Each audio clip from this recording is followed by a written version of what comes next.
Hi friends, ഞാൻ ഇന്നലെ ഡ്യൂട്ടിക്ക് കയറിയ വീട്ടിൽ അമ്മച്ചി മരിച്ചു എന്ന് ഞാൻ ഇന്നലെ ഇട്ടിട്ടുണ്ടായിരുന്നല്ലോ, വീഡിയോ ഇട്ടില്ലേ. ഇപ്പം ഞാൻ പുതിയ വീട്ടിലേക്കാണ് വന്നിരിക്കുന്നത്. ഇതാ പോണ വീട്ടുകാരൻ്റെ അമ്മച്ചിൻ്റെ വീടാണിത്. ഓക്കെ, അപ്പോൾ വന്നിട്ട് അവർക്ക് കുറേയൊക്കെ ഞാൻ ഹെൽപ്പ് ചെയ്യുകയാണ്. അപ്പോൾ അവരിൻ്റെ അമ്മച്ചി ഇവിടെ ഉള്ളവർ അവരുടെ മോളുടെ വീട്ടിലേക്കാണ്, ഞാൻ തൃശ്ശൂർക്കാണ് ഇനി വരുന്നത്.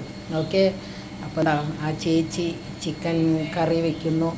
എന്നാ ഇത് ബീട്രൂട്ട് മെഴുക്ക് വരട്ടിയാണ്. ഇത് കണ്ട ബീഫ് വേവിക്കാൻ വെച്ചിട്ടുണ്ട്.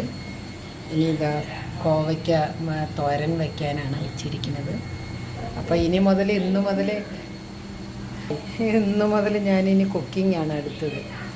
അപ്പോൾ ഞാൻ അടുത്ത വീഡിയോയിൽ വരുന്നവരെ എൻ്റെ ചങ്ക് ഫ്രണ്ട്സുകൾക്ക് എല്ലാവർക്കും എൻ്റെ ഹൃദയം നിറഞ്ഞൊരു നമസ്കാരം. Okay, by.